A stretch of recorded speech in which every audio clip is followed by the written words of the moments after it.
Welcome back to Fox Recaps. Today I'm going to explain the movie called The Call of the Wild, released in the year 2020. The premise of the movie is set in the late 19th century.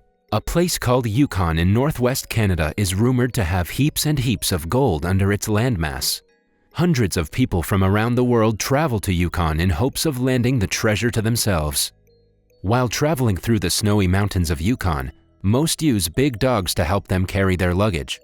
The protagonist of the movie is a crossbreed between Saint Bernard and Scotch Collie named Buck. He lives in Santa Clara, California with his master Judge Miller and his family. He is a vibrant and gentle dog who is loved and spoiled by everyone in the town. His size in comparison to other dogs is what makes him famous. On the day of the judge's birthday, Buck goes to the market with the housemaid. As he chases a cycler through the streets, a man eyes him, planning to abduct and sell him for money. Back at home, several delicious cuisines are being made for the judge's birthday gathering. The cooks quickly hide all the food, knowing that Buck would destroy it all if he got a chance. Judge Miller sends him outside the house so he wouldn't ruin the lunch for them. Sometime later, the lunch table is set in the front yard and everyone in the family gathers to take a picture. To their dismay, Buck gets to the table before everyone else and ruins the meal. The judge, who has always agreed to all of Buck's wishes, gets very mad at him and leaves him outside the house at night. The stranger from the market calls Buck towards him and captures him inside a box. The man receives money from someone and sends Buck away in a horse cart. He barks and tries to call for his master in the house, but it is of no use. A while later, he is loaded into a train and is taken far away from his hometown. The box is opened the next day by a man. Buck tries to run away, but the man beats him down to the ground. Buck realizes that retaliating will only get him more hurt, so he sits down quietly.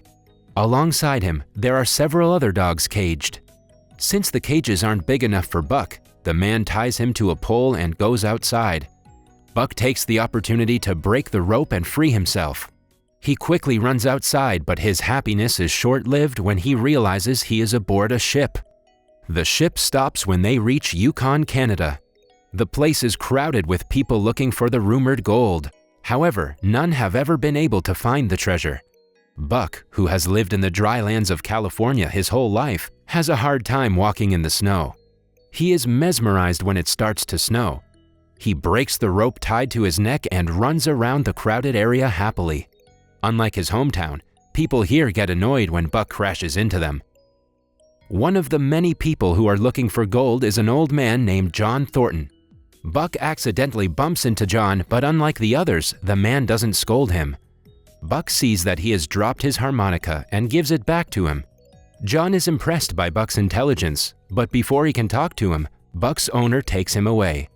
Following that, Buck is kept for sale alongside other dogs. He is the biggest and the heaviest one of them all. He tries to make friends, but the dogs don't seem to be interested. Then, a French-Canadian mail runner named Perrault buys Buck for a dog sled to deliver mail across the Yukon. He shows Buck to his partner Francois, who comments that he is bigger than the dog they wanted. Buck then meets the rest of the dogs from the sled.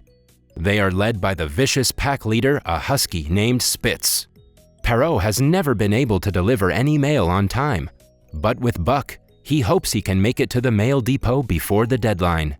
Although the dogs do not understand, Perrault briefs them about the 500-mile-long journey they are about to start. To pull the load, Buck is tied with a collar that he isn't fond of.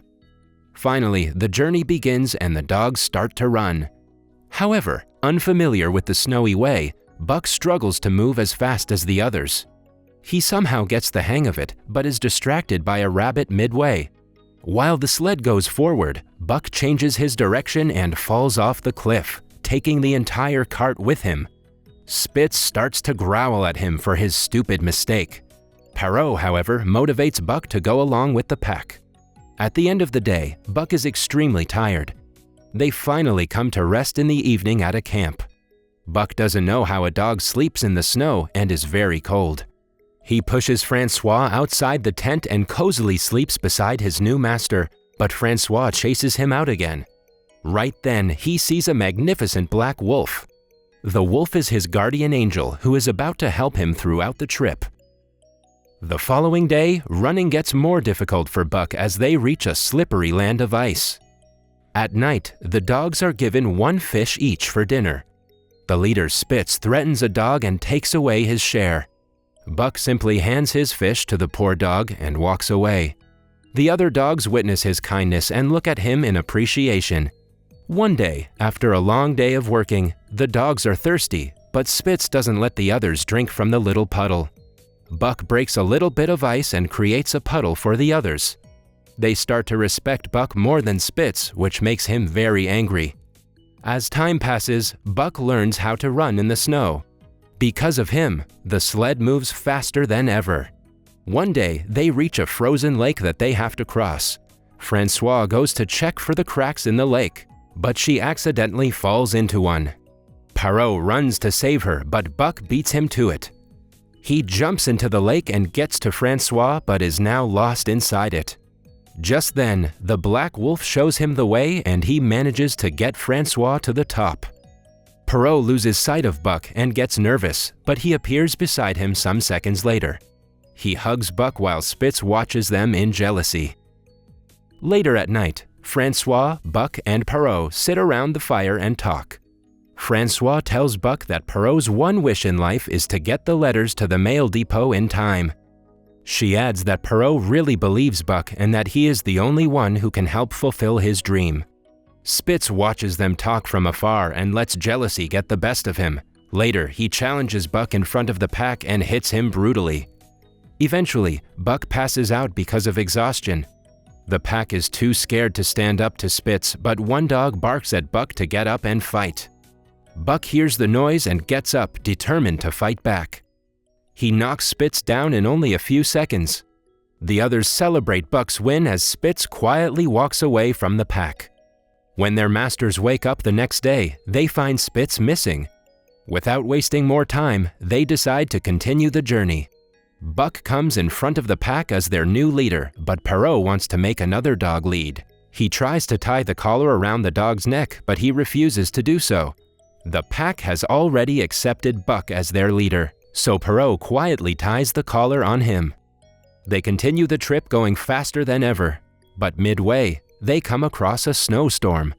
Perrault asks Buck to change the direction to the left, but Buck sees his guardian on the right side and realizes they have to go right. He doesn't follow Perrault's order and saves everyone from the snow. A while later, they finally reach the mail depot on time. Perrault is beyond happy to distribute the letters to the people. In one of the cabins, John Thornton writes a letter to his wife reminiscing about his deceased son. When John hands the letter for delivery, he recognizes Buck. Perrault receives a letter and finds out that the mail route is being replaced by the telegraph, so his services are no longer needed. He reluctantly sells the dogs to a shop, leaving Buck without a master. Then, a man named Hal gets his eyes on the dogs and buys them to use to carry luggage. He ties the dogs to a sled filled with heaps of luggage and a woman. The weight is too much for the dogs to handle, but Hal doesn't want to back down. He asks his brother-in-law Charles to hit the dogs, but John stops them midway. He suggests they don't start the journey because a snowstorm is approaching in a few hours. Hal doesn't take his advice and makes the dogs drag the luggage somehow. They soon get tired and fall to the ground because of the weight, which angers Hal even more. He brings out a gun and gets ready to shoot Buck dead, but John stops him again. An enraged Hal leaves Buck with John and continues the trip with the other dogs. John takes Buck home and takes care of him. When they are at the bar in the evening, Hal attacks John, blaming him for his dogs running away. Buck saves his master and returns home with him. The next day, John tells him about his late son and his wish to travel to a place that is beyond the maps. He then invites Buck on the trip with him. They set off on a rowboat and travel for several days. Back at John's house, Hal finds the map and realizes John and Buck have gone on the search for gold. In the meantime, John and Buck abandon the boat because of damage and walk on foot. After many days, they finally reach an old cabin. At night, Buck hears the howling of wolves from the woods, but John calms him, saying that they are his ancestors. When John is bathing in the river the next day, he finds a piece of gold. He has finally discovered the treasure of Yukon that everyone is looking for. Buck sees a white wolf running towards the woods and decides to follow her. He tries to make friends with her, but she runs away, scared. The next day, he watches the pack of wolves from afar. A wolf falls into the river while trying to hunt, but is saved by Buck at the last minute. The pack finally accepts Buck as their own and welcomes him to the group. Buck starts to stay out with them playing and hunting. He has finally found his home, and John sees that too. Seeing Buck with his family, John decides to go back to his own. He explains to the dog that they will now be parting ways. Buck sadly walks away to his pack after saying his last goodbye to John. However, at night, Hal attacks John and sets fire to his cabin. He has come to kill John and take his revenge. As the two struggle, John gets shot in the stomach. Hal is about to shoot him dead when Buck finally comes to his master's aid. He grabs Hal and throws him into the burning cabin, ending him once and for all. He then sits beside a dying John and stays with him as he takes his last breath. The following day, the white wolf comes to fetch him and takes him away into the woods. As time passes, Buck has offspring with the white wolf. He leads the pack and teaches them not to give in to their fears. Buck is now his own master.